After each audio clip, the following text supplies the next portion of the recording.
बात आ जाती है डायरेक्टर की क्वालिफिकेशन के बारे में, क्वालिफिकेशन और डिसक्वालिफिकेशन।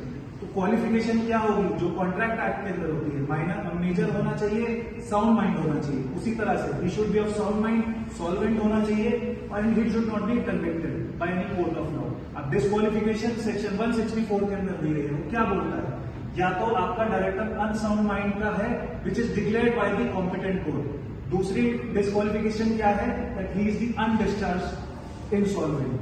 तीसरी क्या है, he is convicted of any offence that is of a moral turpitude, और उसमें 6 महीने की उसको सजा हो रखी है। तो ये उसकी डिस्क्वालिफिकेशन के बारे में बात होती है। फिर आती है डायरेक्टर को रेम्यूनरेशन कब दिया जाएगा। रेम्यूनरेशन के अंदर आपको देखना पड़ेगा प्राइवेट कंपनी है या पब्लिक कंपनी है। अगर प्राइवेट कंपनी है तो उसमें अगर कंपनी को प्रॉफिट हो रहा है या नहीं हो रहा है, तो रेम्यूनरेशन दिया जाएगा किसके according, as per board resolution या फिर आर्टिकल ऑफ एसोसिएशन। उससे पहले आपको एक चीज बताता हूं, सेक्शन 197 कुछ रिस्ट्रिक्शन लगाता है रेम्यूनरेशन देने के ऊपर। रेम्यूनरेशन चाहे डायरेक्टर को हो या कंपनी के किसी और एम्प्लॉय को हो।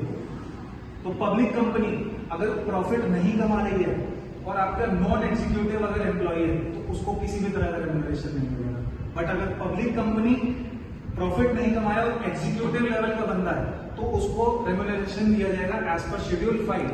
फिर बात आती है पब्लिक कंपनी अगर प्रॉफिट कमा रही है और वो प्रॉफिट जो है रेम्यूनरेशन के वे में दे रही है up to the limit of section 197, जो 197 में लिमिट दी हुई है उसके अकॉर्डिंग, तो मेयरली बोर्ड मेंबर के अप्रूवल की जरूरत है। बट अगर 197 के अंदर की लिमिट को एक्सीड कर रही है तो आपको रेजोल्यूशन पास करना पड़ेगा। छोटा सा एग्जांपल बताता हूं, लेट से आपको बोला जा रहा है कि आप 1 करोड़ का रेम्यूनरेशन दोगे एज पर सेक्शन 197, बट आप 2 करोड़ का रेम्यूनरेशन देने जा रहे हैं। You have exceeded that limit, in that case you need to pass the resolution. उसके बाद हम स्विच करते हैं कि डायरेक्टर को रिमूव कैसे किया जाता है। सेक्शन 169 बात करता है आप ऑर्डिनरी रेजोल्यूशन पास करके डायरेक्टर को रिमूव कर सकते हो। उसके प्रोसीजर की बात करूं तो आपको एक स्पेशल नोटिस ड्राफ्ट करना पड़ेगा, उस डायरेक्टर को देना पड़ेगा, डायरेक्टर अपने को जवाब देगा, then it will be decided how you want to remove that director. So this is it about the director. Thank you so much.